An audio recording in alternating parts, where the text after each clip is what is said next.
Welcome back to Kerbal Space Program. We're going to be picking up where we left off, doing some aviation contracts here in this episode. And we've already got a couple of these going here. Let's see which ones we were on. Alright, we had completed the monolith up in the northern crater there. We need to get the one over here on the other side of the planet. And then we need to get the one at Baikonur there. So I'm going to get this one first, just so my OCD will be fine and we've got those flags all in the same spot. And I'm not really too sure. Let me see what we've got, if there's any of these that... Yeah, I don't think any of those are down there. So, alright. I'm just thinking out loud here. Where my brain is going is getting range out of this aircraft.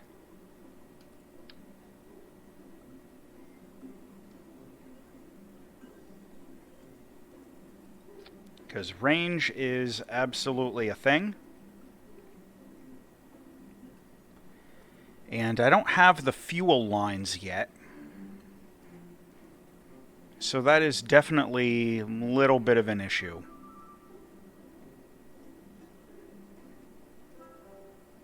I don't want to add too much extra weight, but I might not have a lot of a choice. Looks like I may have to get this a little over-engineered.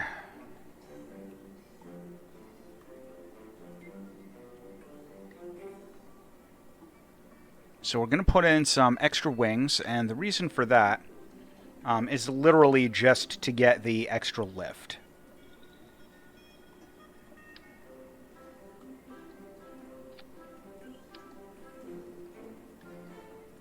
And for a long-distance flight, that extra lift is going to be important. However, we are too wide by just a tiny bit, and we can address that by tucking in a little. Perfect. Okay. And we'll pull... Whoops. We'll pull those wings up a little bit. And we'll pull them back. Yeah, I think that's how we want it, the center of lift behind the center of gravity. It's been a while since I've had to worry about that. Okay. And looking good there. We've got more fuel. We've got a lot more lift. We've got our crew member, who's going to be Reyes. Bailout 2. Alright, we've increased the cost a bit, but it's still going to be a relatively cost-effective mission. Do we have anything else we need? You know what? Just for good measure. Yeah, this isn't going to add too much to the cost. But just for good measure.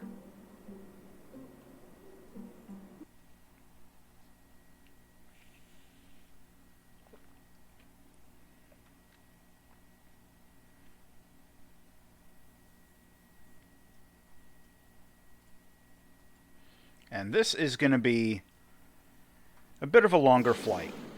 So again, I will end up fast-forwarding this once we get airborne and we are on course. Because even in like a larger supersonic aircraft, this particular flight does take quite a while. Come on. Okay. And we are definitely not in a large supersonic aircraft.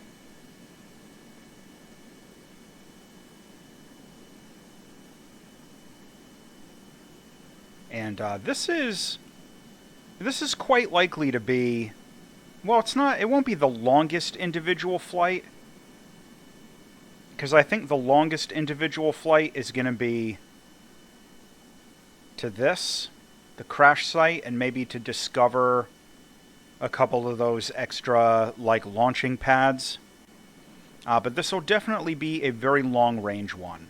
And I don't know if my fuel's going to make it. Normally for this, I'd have the upgraded spaceplane hangar, the fuel line part, and I'd literally I'd use some drop tanks. You know, that ends up being a very effective thing to do in Kerbal Space Program, is to use drop tanks. But you know, that's not an option for right now. So instead, I'm just gonna rely on a very efficient engine, lots of lift from lots of wing, and I'm going to cruise and do some time warping. Okay, so we're here, and we have spotted the monolith. So what we're going to do now is we're going to carefully circle back around without stalling and losing too much speed. And then we're going to bail out.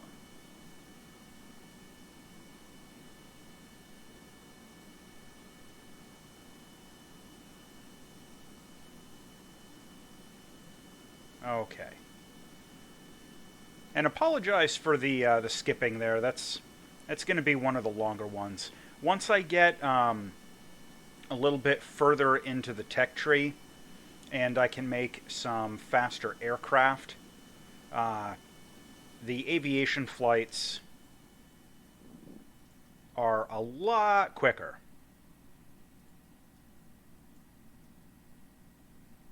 And again, the part of the reason we're doing that is just to clean up my list in the vehicle tracking building. And another reason, of course, is to complete all these exploration contracts and milestones, which gives us an absolutely ridiculous amount of extra money in science. So that when we do get going up into space, we get a pretty significant head start. Ooh, excuse me there. Alright, so here we've got... Oh. Alright, we've got... And we got the credit. Good.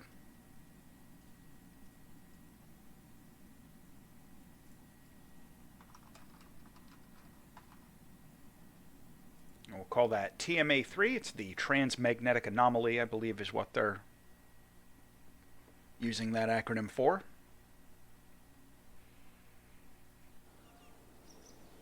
And so now that I've got those 3 done as my first couple of flags, I can go through and pick up some of the slightly more interesting exploration locations out here on the map. And I think that should be all of them on Kerbin. Alright, so that's the probe crash site. There is a launch site. There's another launch site. I can get that from the... Yeah, these I can all get from the desert. I think that'll be a little quicker. But the first thing we're going to grab is we're going to grab the pyramids. Because that one is really quick. And we can jump at it with our farmer jet. And we're going to land there. We're not going to bail out. We're actually going to land and retrieve a little bit of science. Ah, crud, it clipped in. There we go. That's how I wanted it. Okay. All right, so we will take off from the desert.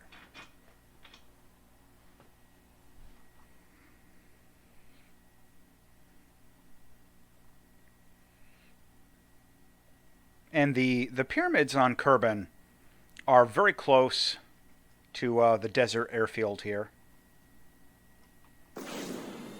And hopefully we don't suffer a random explosion on takeoff like we did when we were trying to go over to the Goddard rocket.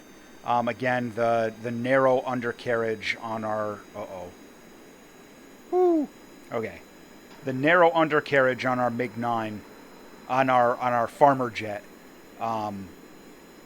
is tricky, But luckily, because this is a very light aircraft and it has a relatively good wing area, the takeoff and stall speed is quite low.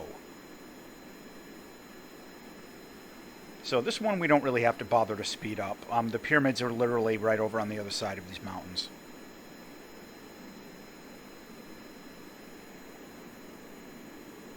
And the one of the things I'm hopeful for is if you've been playing Kerbal Space Program, but you haven't actually seen all of the Easter eggs, the little hidden like locations and stuff like that, hopefully the series here will give you a chance to check all those out. Like these pyramids down there. I mean, these were unknown for quite a while.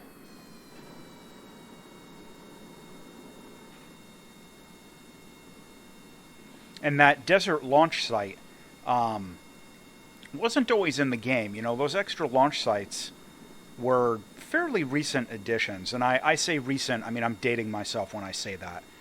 Within the last couple of years. You know, for a game that's been out for like 10 years. A fairly recent addition. And before the desert launch runway was there, getting to some of these locations was a little more significant.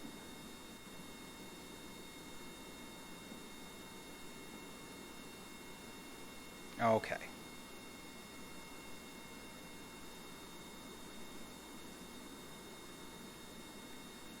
And again, we're just grabbing all of our science. Because this, we technically count right now for the biome as being up in the mountains. So we're getting some good stuff out of this. Whoop. Oh, I accidentally took Jeb on this one. That was risky. I didn't double check my crew.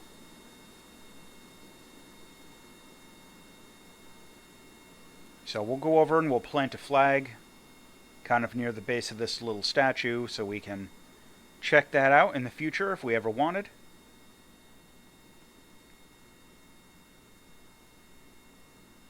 Here we go.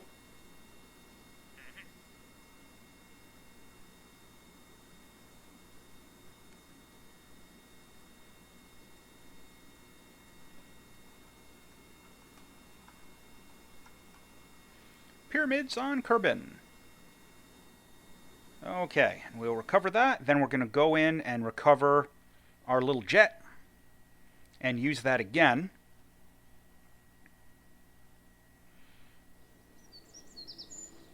But this time, I'm gonna see if I can find a way to squeeze a second parachute onto it.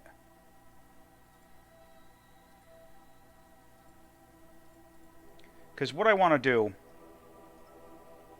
is I want to make one trip and get multiple milestones out of the way. And I think the crew member has to be an engineer to repack the chute. But the problem is, I'm out of parts. But I think, you know what I can do? I can remove these aerodynamic nose cones.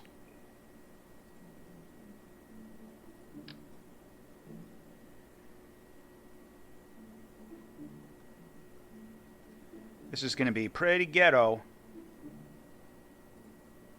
But it's fine. It's fine. It's all good.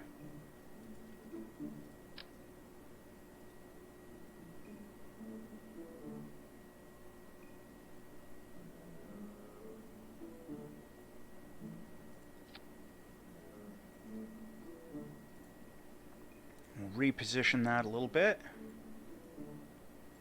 And up we go. Okay, so now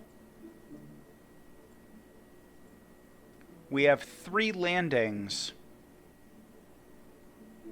worth of parachute.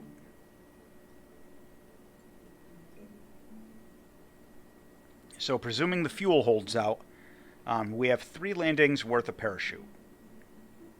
And so now what we're going to do is we're going to switch our crew member, of course, and we're going to go back to Reyes, who is crazy brave and expendable.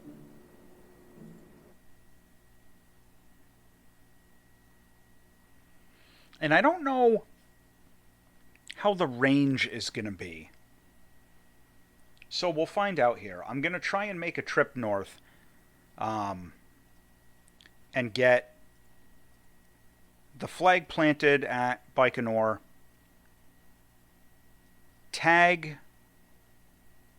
Glacier Lake and the UFO in one flight.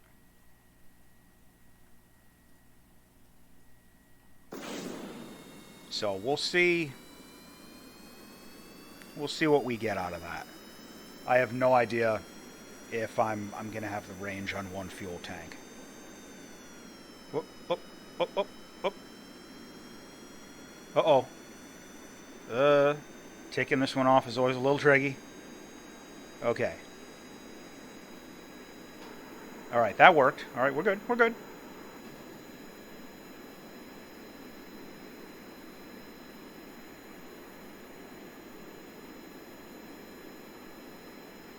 Okay, we're slightly less aerodynamic without those little nose cones. I'm not entirely sure how much of a difference that's actually going to make on a little design like this, but we'll find out.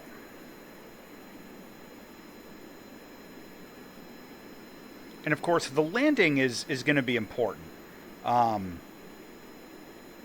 may or may not be able to land safely in a way that will allow me to reuse the plane and take off again. You know, there might be some minor unplanned disassembly on landing, but we'll find out when we get up to Baikonur. I think in the game they call it Kerbinor or something like that. But there's a monolith there, so it ends up in the exploration contract for the monoliths instead of as its own thing. Unfortunately, I don't remember. I don't think we can actually launch rockets from there.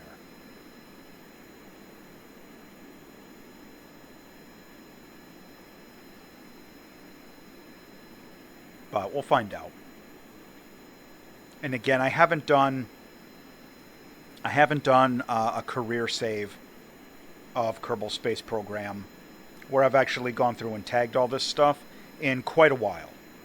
So my memory about the minutia on some of these things could be a little off. But in any case, I'm going to fast forward for a minute while we fly en route. Okay, so we're almost there, and what I'm going to be trying to do, it's right over here in this little valley. What I'm going to be trying to do is set up a landing approach onto some flat-ish kind of terrain.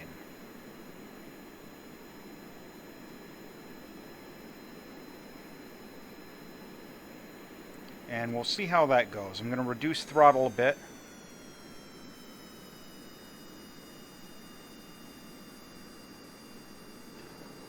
Get our gear out, because this is not War Thunder, and the rip speed on our gear is going to be quite high.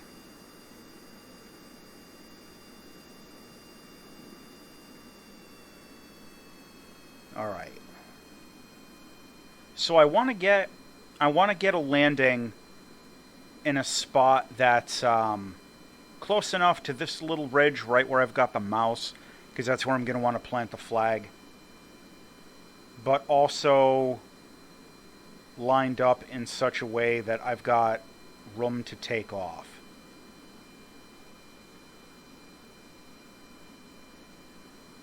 So I'm going to try and come in from over here, landing that way.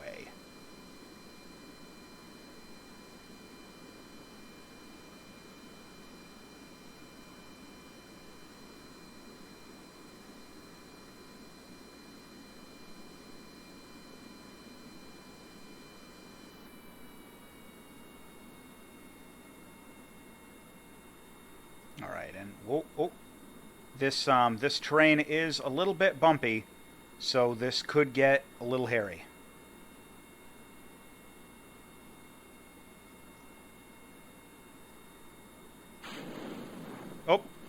Yep, okay, this is a one-way trip.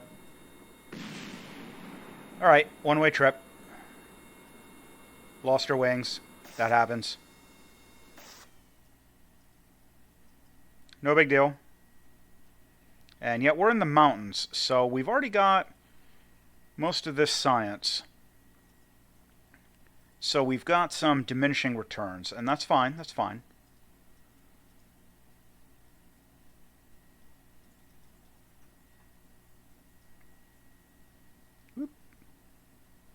Ooh. Alright, so we're just going to run up this way, and we'll go and we'll tag the monolith, and then we'll plant the flag.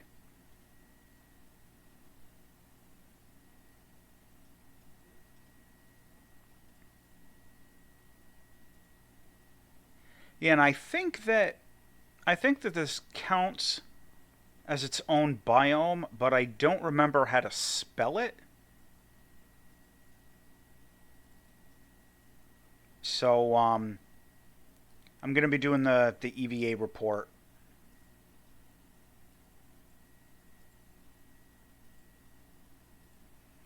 To see if I can remember how to spell it. But first we'll tag this monolith here. Okay. Now we'll go back up the hill.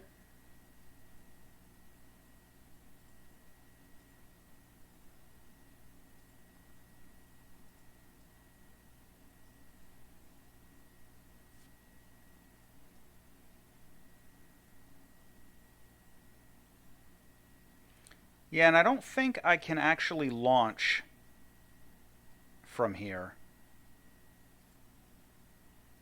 But we'll run over there just the same and find out. We might get the green text popping up here letting us know that, you know, we've discovered an additional launch site.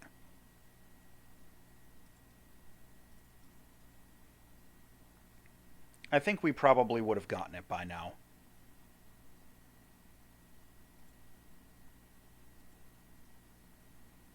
Yeah, nothing.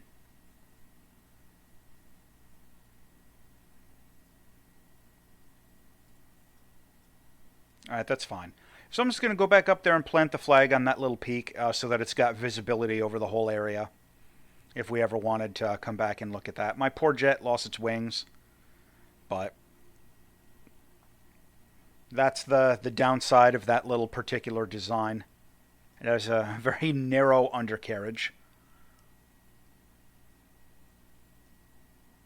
And I may have enough funding to upgrade my space plane hangar without setting myself too far back. So we'll find out.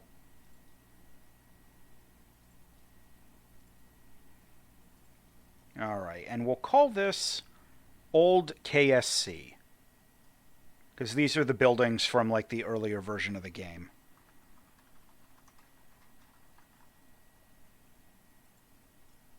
Alright, we'll collect our pilot and we'll collect what's left of our jet. The landing that didn't quite work out too well.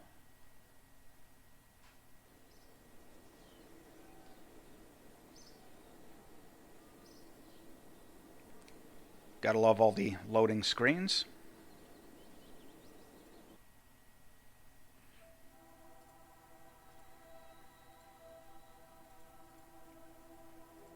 Alright, so we've got about 100 science, I think it was. So that's enough for another good tech.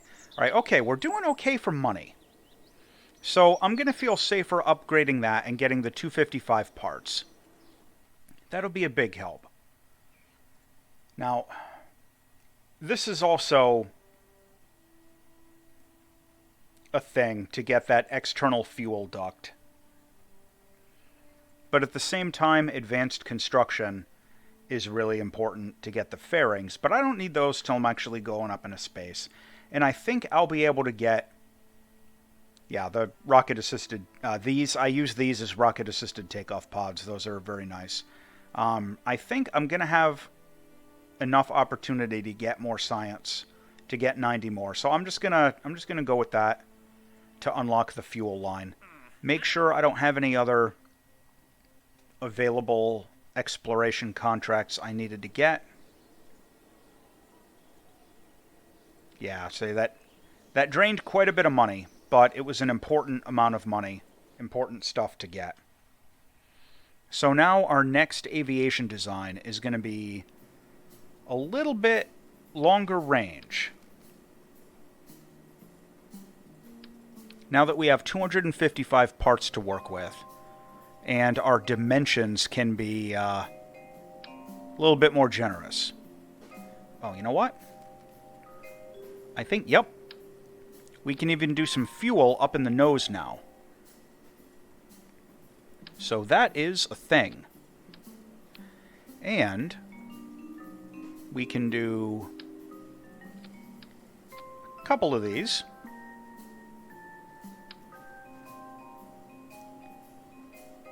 And things get nice once we're kind of at this point and we don't have to worry as much about the part count. Because like I'm not gonna hit 255 parts, building one of these little planes. And having the additional part count is going to let us do a lot more flexible design with our aircraft here.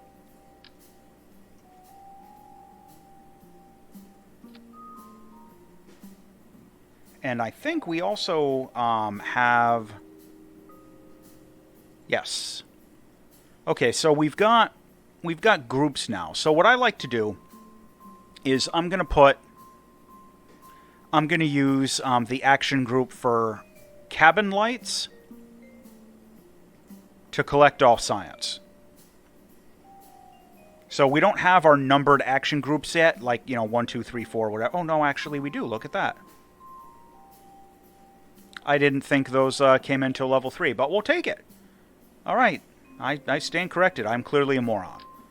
So, all right. And so this aircraft is going to be a little larger. And we still don't have any turbojet engines. So the speed on this plane is not going to be super zippy or anything. However, we should be able, now that we've got this the extra design flexibility here, we should be able to make a slightly more efficient aircraft with a couple of engines, more braking chutes and everything else, and most importantly, better wing area here. So let's start working on the wings.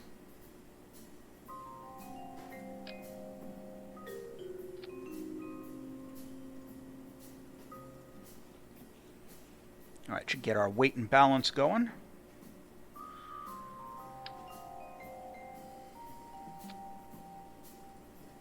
Okay. Looking good there.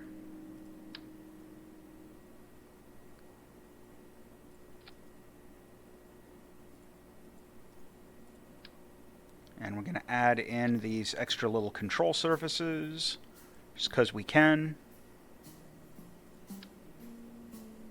And these don't need any controls.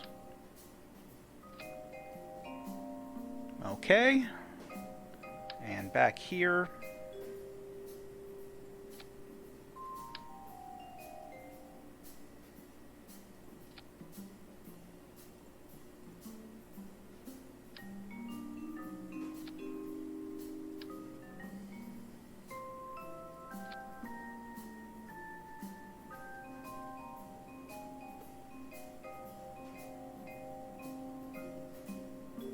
And you know what, just because we can,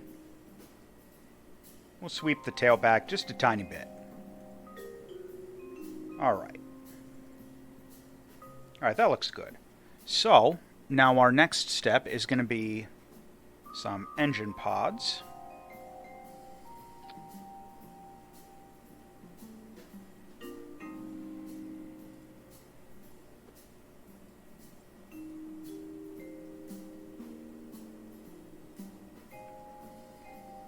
Yeah, that'll work.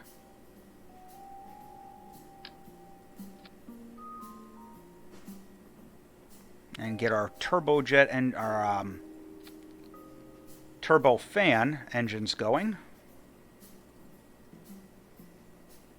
And just to be sure that the fuel is routed correctly, I'm always paranoid about that. Because every time I think that, you know, oh yeah, it's going to drain the fuel correctly, no problem, whatever. Alright, the width. That's no big deal. It always ends up not quite working the way I'd hoped.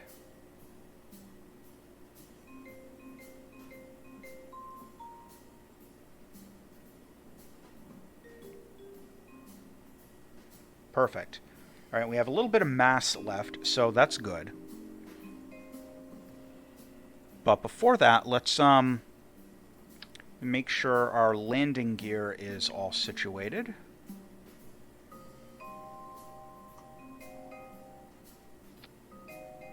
That's a little bit too close to the center of gravity for my liking.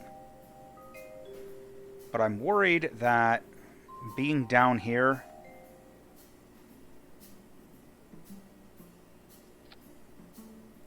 Well, yeah, that'll be good enough. I'll make it work. Okay.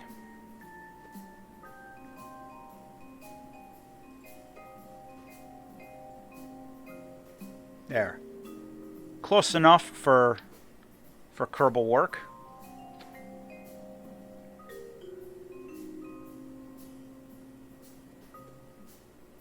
And because, you know, I am always paranoid in Kerbal Space Program of tail strikes.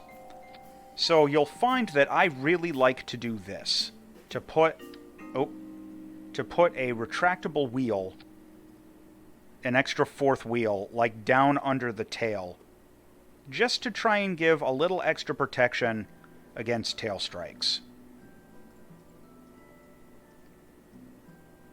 Make sure, alright, we're auto-strutted there, that's all good. Okay.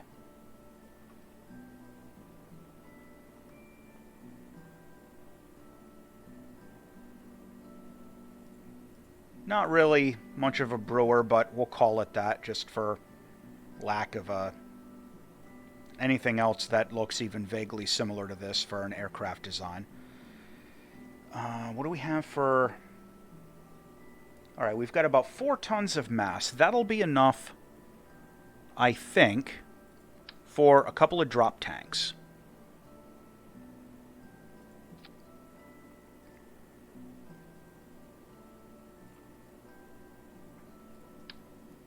So... Perfect. Now, these little drop tanks aren't going to, like, make an enormous difference. But my hope is that I will be able to reuse these, this design for a number of longer range flights.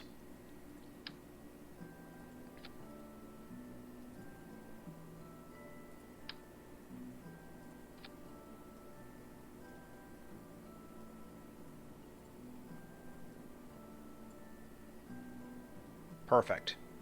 Alright, and I'm going to want to strut that.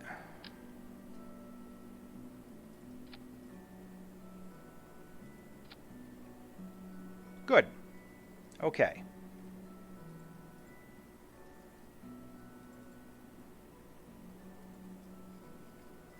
Alright, so we've got some external drop tanks, we've got science. We could use some extra batteries, just for good measure. We will take a solar panel, just for a little extra good measure. And we could use a radio. Not bad. Okay. Now, what am I forgetting? Oh, parachutes for landing. Very important.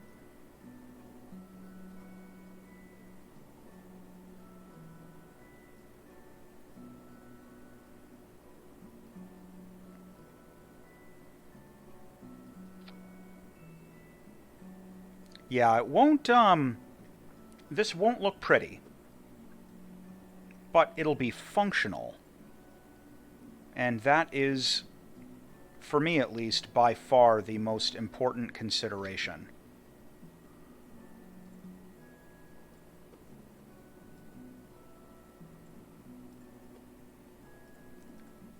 There we go.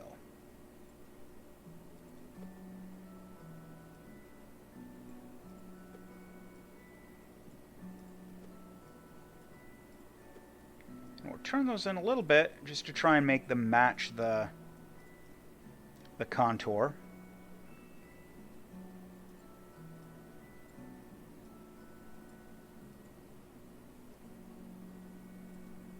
Okay. And we'll do one final set of chutes.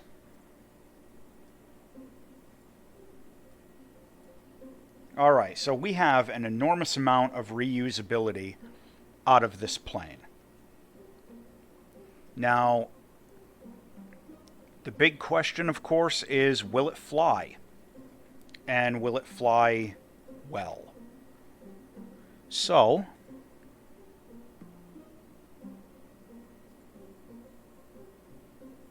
let's give it a shot and see what we get.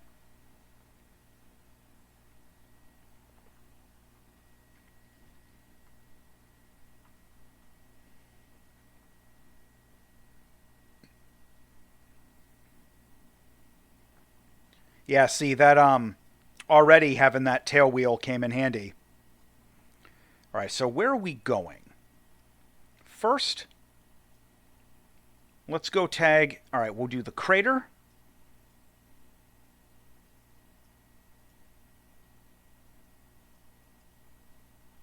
Glacier, UFO.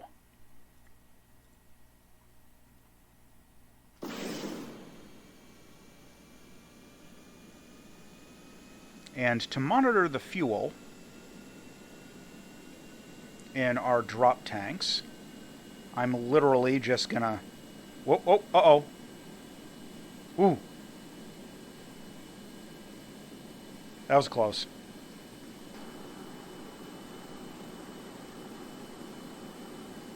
Okay, and it looks like the fuel flow is working right.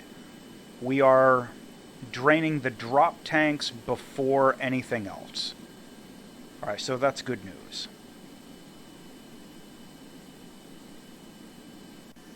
Alright, and I think... Yep. The crater is going to be off in this direction. And so now that we have a radio, we can, like, transmit some science reports and stuff.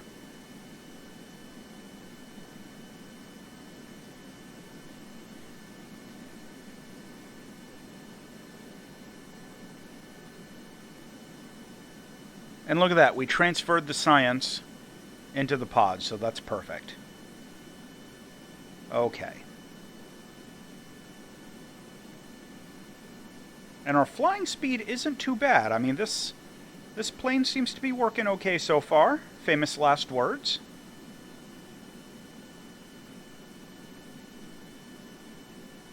And you know, just for safety, I'm going to do an F5. Because there is the chance that this plane will fly itself apart in time warp mode here. And you know what? I want to pitch up a little bit before I get too crazy into time warp.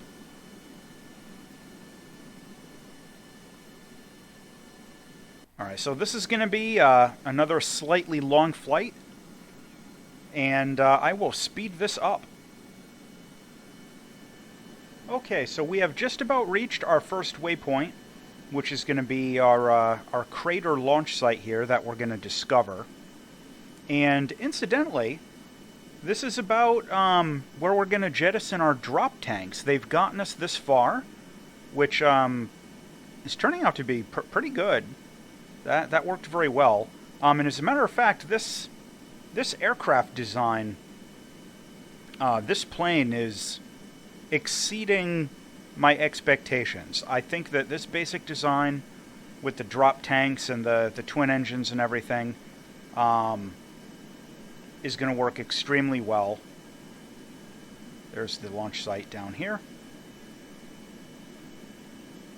And we'll wait till we get that green text. I think I might have to fly a little lower. I'll come around for another pass. And while we're doing this, we'll ditch our drop tanks. See, we were nice. We even put parachutes on our drop tanks so they can go down a little gently.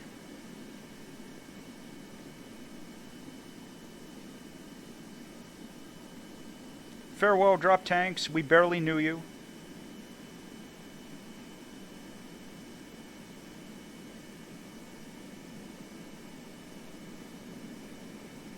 Alright, so we'll do a low pass over this this launch site. And hopefully we'll get our credit for... There it is. We found crater launch site. Okay. So now the next one, our next waypoint, is going to be Glacier Lake. And this is similarly going to be pretty far away. So we're gonna time warp, and I'll go back into fast forward on the editing. And see, yeah, 25,000 for discovering the glacier, the crater launch site. So that was good. So we unlocked a launch site, and we got some quick cash for it. So, you know, these exploration contracts are good to do. So I'm going to fast forward again, because this is going to be a very long flight, and we'll be up there in a couple of minutes. Okay, so we are almost at Glacier Lake here. You may also notice along the way I've been picking up the crew reports for the different biomes we've been flying over, and also the temperature reading for the biomes we've been flying over, as both of those can be collected flying over every biome. I think that's Glacier Lake right there. So we'll find out. Okay. We got our pop-up for the contract, and hopefully we'll get our pop-up for the discovery here in a minute. Yep. Perfect. Alright. Now, first let's see... Okay, we get ice caps. Alright, so the northern ice shelf is a different biome from the ice caps.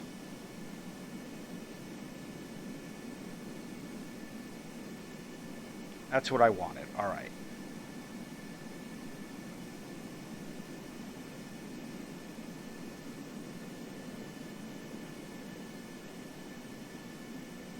Alright, so our next navigation point is going to be the crashed UFO up near Kerbin's North Pole. And then we'll be done with this flight. So we're going to speed up over here. And this is probably the longest aviation mission of the entire career, I think. Alright, northern ice shelf. Come on. I'm just waiting for that biome to change again so I can tag the crew report. We'll get there.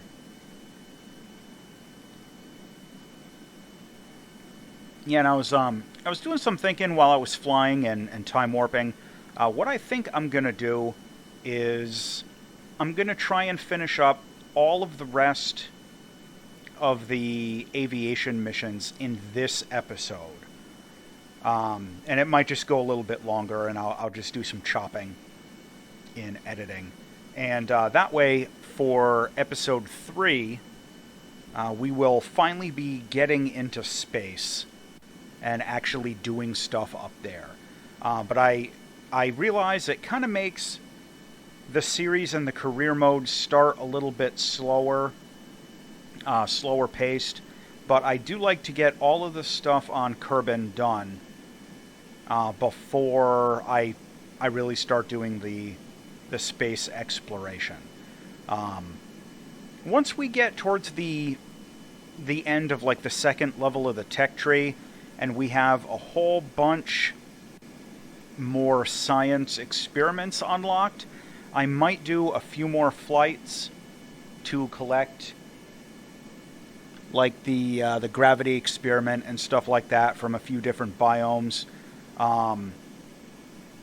But the good news is by that point I'm going to have like the supersonic ramjet engines and stuff, and those flights don't take long at all.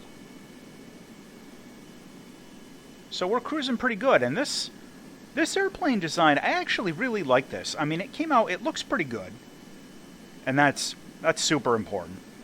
And the performance has been really, really good. I mean, the range, looking at the why is it not? There we go. The range has been spot on. I mean, the drop tanks got us to Crater Lake, and the rest of the fuel load looks like it, got us to the Crater Island. And the rest of the fuel load looks like it's just going to be, like, perfect to get us up to Glacier Lake and the crashed UFO. I mean, I didn't plan it that way, but I'm happy to take some credit, because that actually ended up working out very well. Very well. So I'm quite pleased about that. This has proven itself to be a good long-range design with a lot of good utility. We've got the science experiments. All right, we're almost there. I think the crash UFO is right down here, if I recognize this terrain. But again, it's been a while. So I'm going to fly by and get a look before I think about coming in for a landing. No, is this not the spot?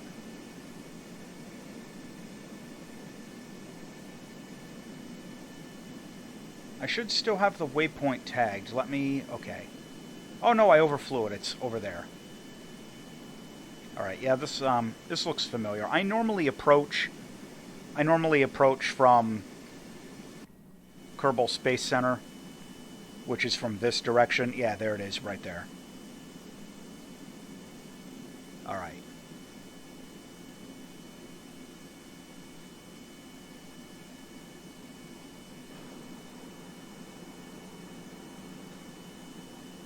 And it turns out I didn't actually need all of those parachutes, because I'm only going to be landing once, but it's nice to know that this plane has the utility to do that. Ooh, my engines are getting a little hot. It is good to know that this plane has the utility to be reused if I wanted to. Like, if I had the fuel to continue from here and go somewhere else, it's nice to know that I've got the utility to do that.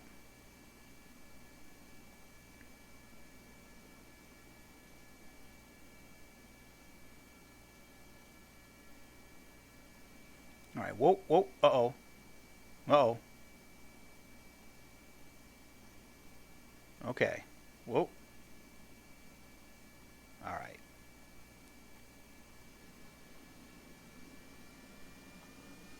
Let's see if we can just get ourselves a little bit closer. I am slightly worried about rapid disassembly, but this way, I usually like to try and land like right at the base of the slope. That way the run up the hill isn't quite as long.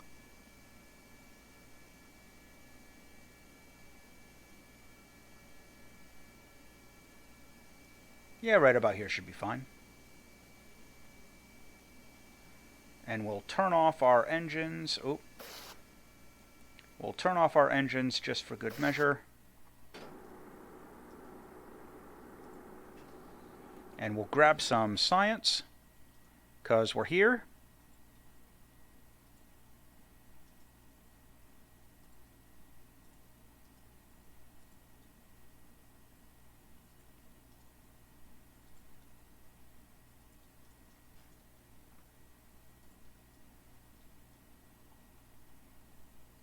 Okay.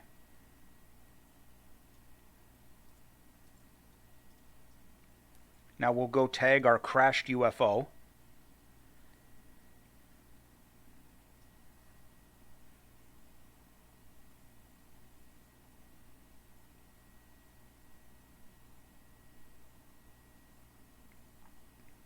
It's always a little weird running uphill with the time warp on.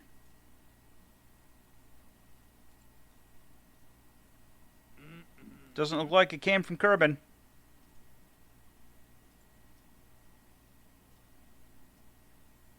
Plunk.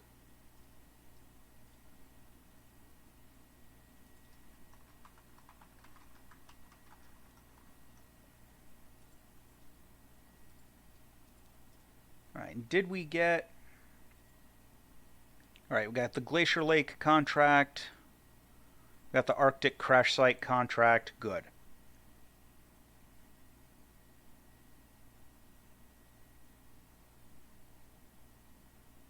Interesting.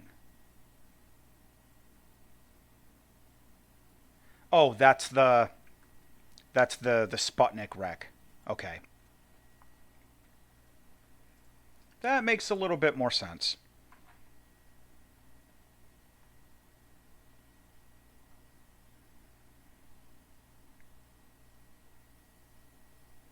And again, we'll go back into the tracking center and collect our plane, which between that and the contract reward should get us a fair amount of extra science. Oh yeah, look at that.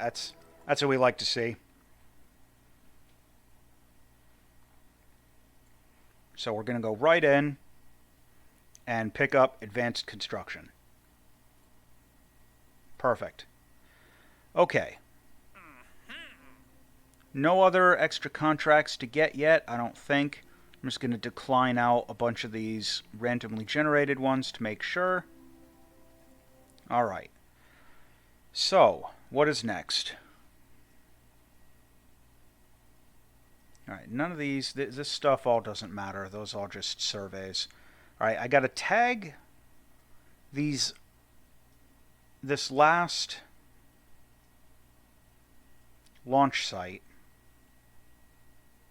And I got to get the crashed UFO. So, alright, what is going to be the quickest way to get the crashed UFO?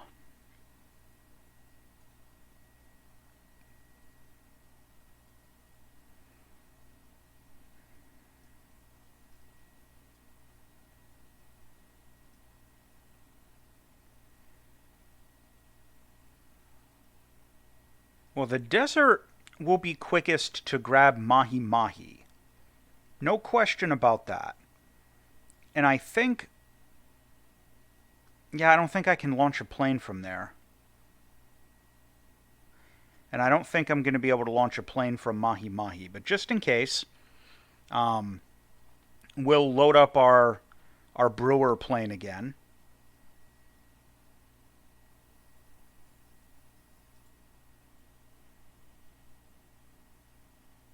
And make sure we've got our... Yep, our crazy brave pilot, Reyes Kerman. Yeah. Can't launch from Glacier Lake or the crater with a plane. And that's fine. I mean, those are rocket launch sites.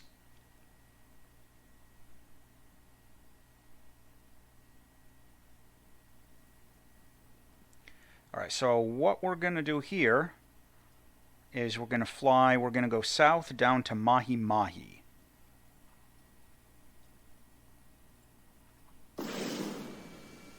This should be the quickest way. I mean, we're going to have to turn around once we get in the air. But this should be, I think, the quickest way to get there.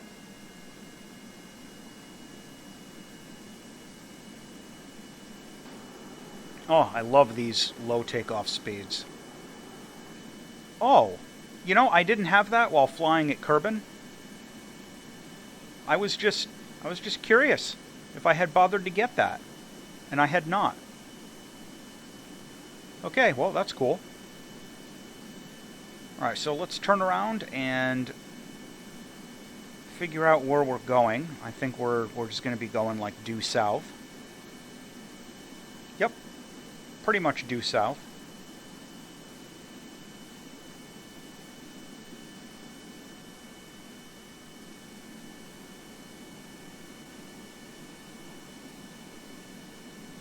And we'll go tag that last launch site. And from there, I'm not sure where we're going to go. We're going to have to land somewhere. May end up just flying down to the southern polar cap. Because it'll be a really easy place to land. You know, like nice and flat terrain down on the southern polar glacier, but we'll see. So I'm going to fast forward again and skip through, just flying straight. Okay, so we're getting close to Mahi Mahi, but something unplanned happened. I had expected the planet to not be in the position it's in, and we are like arriving here at night, which isn't really a big problem. It just means that it might be a little more difficult to visually spot the location from the air, because I don't remember where it is in this area. We might get lucky and it might end up being very visibly obvious as we fly over. Maybe that's it there? I'm not sure. We'll find out. Yeah, because we're supposed to be like right over it. Maybe that?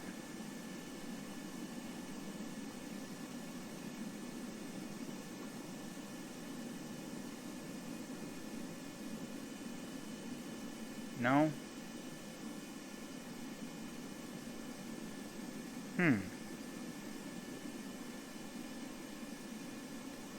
Alright, I'm just going to keep following the check mark, because we should be, like, right there. Maybe it's that?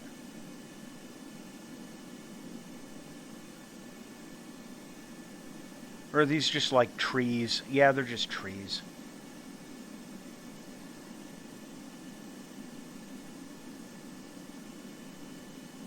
I mean, we're zipping along. We're flying pretty quick.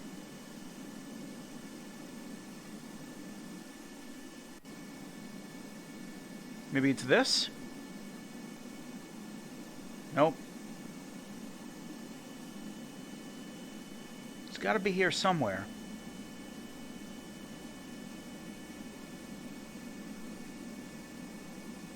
Oh. That looks like a tower.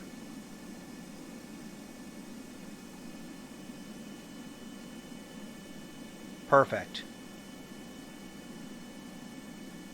Okay, and we got the credit, so that's good. Alright, so where do we want to land?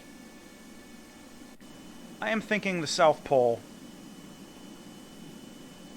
Looks like it might be a good bet.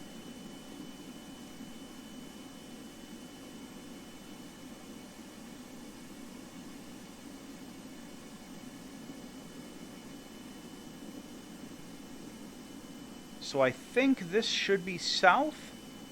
Yeah, flying towards the Aurora. No, you know what? That's actually going to be really far away. Let me just find a place to touch down over here. That area there looks like it might be flat.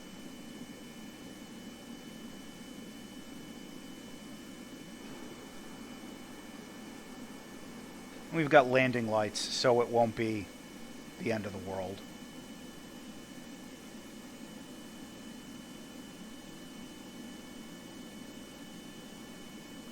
Oh, that's actually the Mahi Mahi place. Alright, so that works out pretty well. Okay, that wasn't as difficult to spot from the air as maybe it could have been. No idea what to expect out of this landing.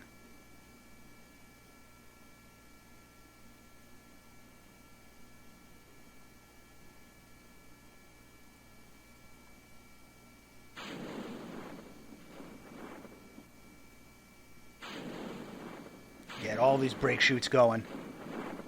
Slow it down. Okay. Whew.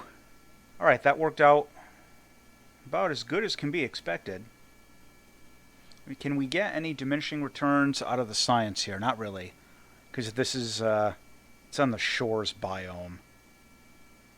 But that's fine. Alright. So the last contract we have left is the crashed Sputnik, which is like the farthest possible journey from any of our launch sites, I believe. But let me just clear this stuff out.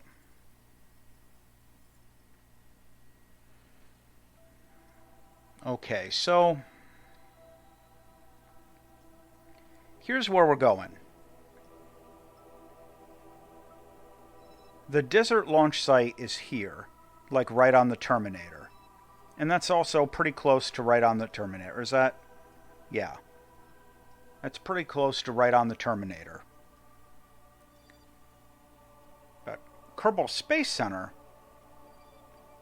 is farther from the Terminator than this is. So I think that'll be a little closer. Ugh. Gross. But it's the last one, and once I tag that, I will be done with all the ground exploration on Kerbin. You know what? I forgot to look at something very important. Alright, I am going to wait, because I want to time this so that I show up like right in the morning.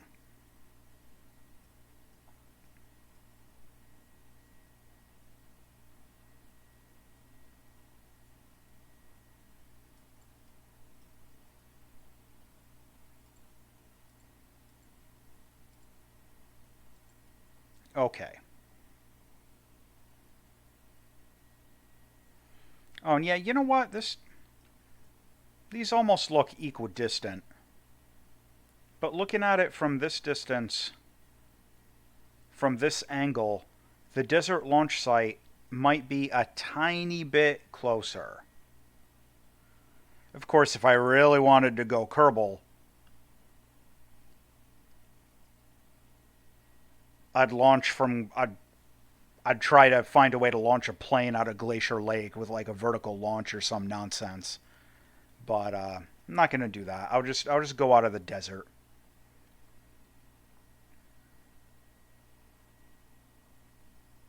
And I wish, see, the reason I took a quick look into my R&D, the turbojet engines aren't until further up in the tech tree.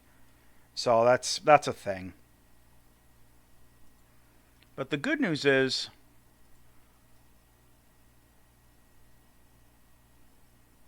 yeah, I might as well do that now.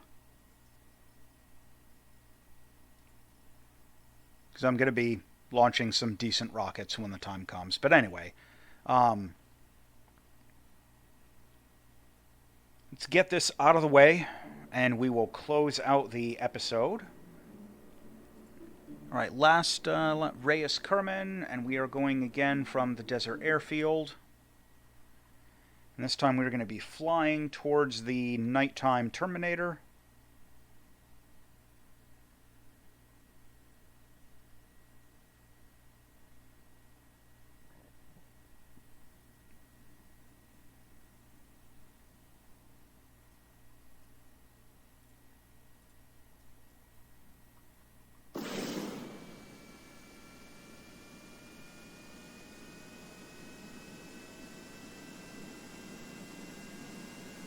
And again, the takeoff is a little weird off the dirt runway. But, okay, that worked out well.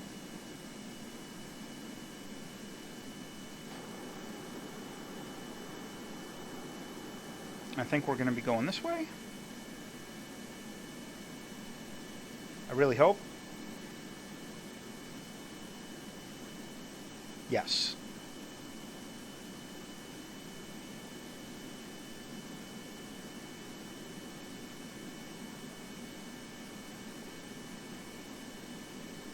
All right, last one of these crazy flights. And we will go ahead and time warp and accelerate this through the magic of editing.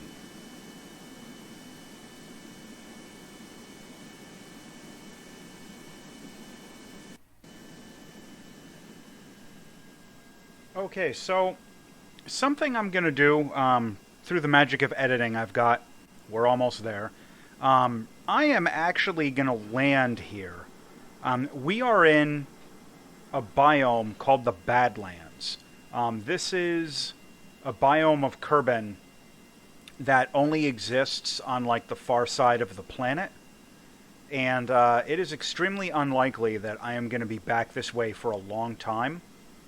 So I am going to land here in this biome, or at least try to. We'll do a safety save.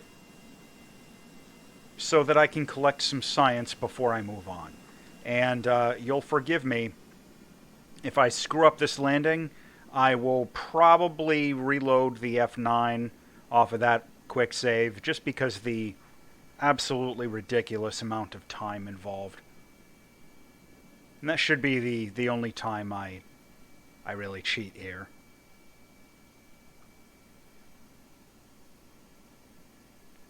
Alright.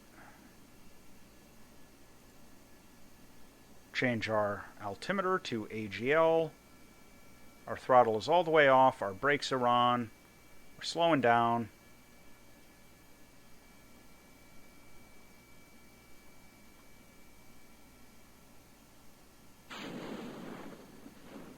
Whoa. Okay, whoo. That was almost a little scary.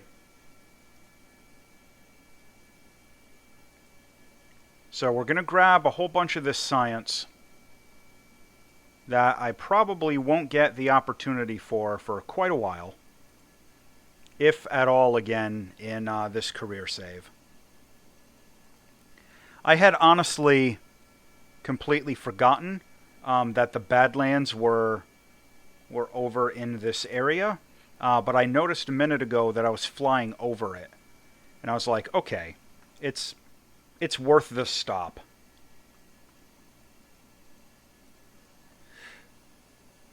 All right, so we're still going there. We'll rev up our engines, and we'll see if we can get airborne again without blowing up.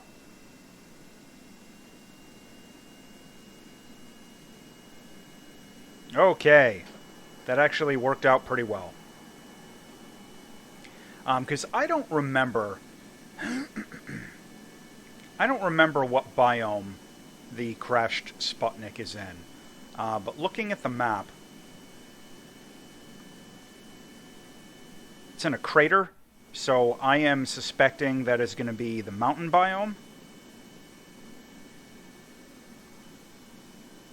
And, you know, I'd just as well just take care of the Badlands while I'm here with a plane with science experiments on it. And in case the terrain is too rough, I will admit that I'm a little worried about losing the science if I can't land there, if I have to bail and parachute. And I'm thinking now I should have placed this science container closer to the cockpit so that I could right-click take science on my crew member before jumping, if the need arises. So if you're following along or sort of like mirroring what I'm doing with with a career save of your own or something, that's something to consider. Maybe place the experimental storage unit closer to the cockpit so that your Kerbal can reach, and you can do the right click take science if you're on an EVA, if you have to jump.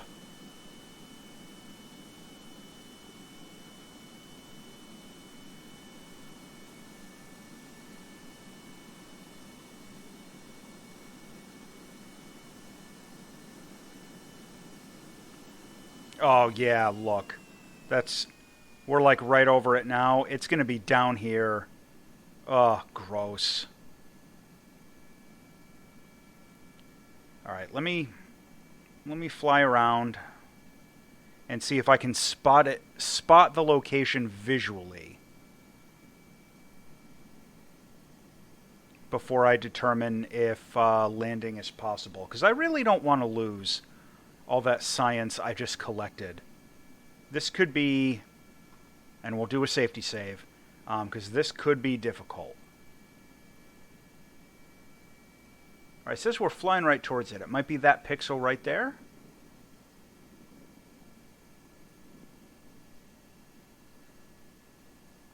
Alright, this isn't bad. I should be able to land this.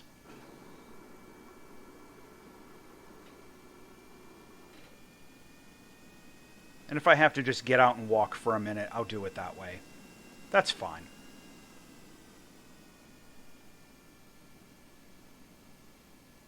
Oh, maybe... Yeah, I think it's that.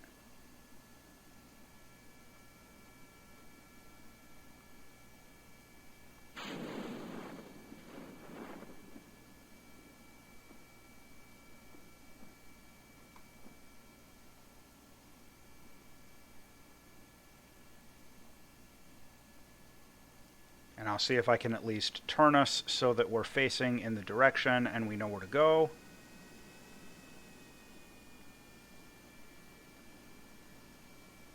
Maybe we can even drive right over to it. Yep, look at that. All right.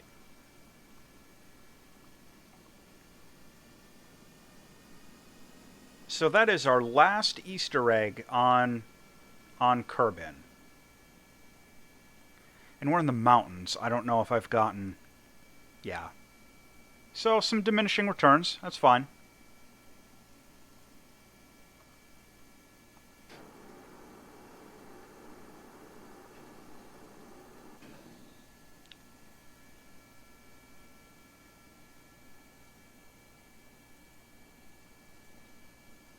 Good thing it didn't hit anything important on the way down. Yep, that is true. Nice.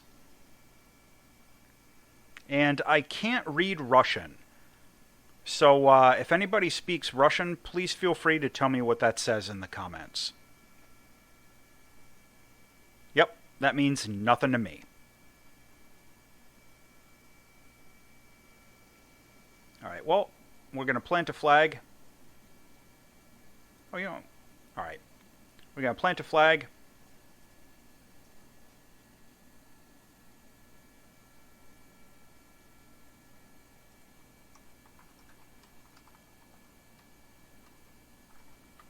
Crashed probe on Kerbin. Whoop. Oh, that was some decent rewards. And we'll grab our plane in a minute there.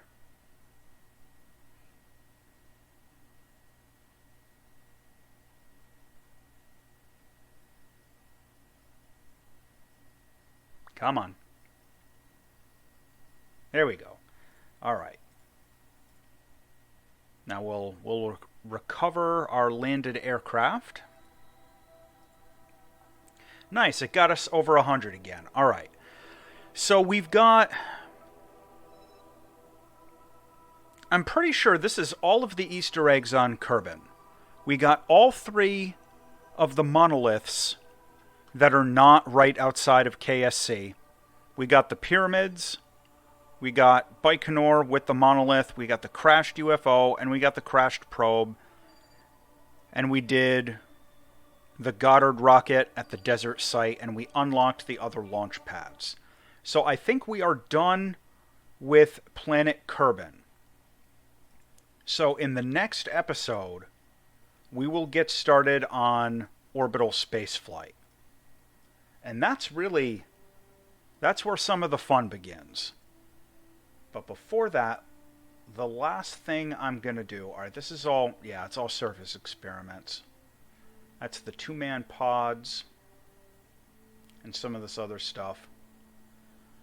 So before anything else...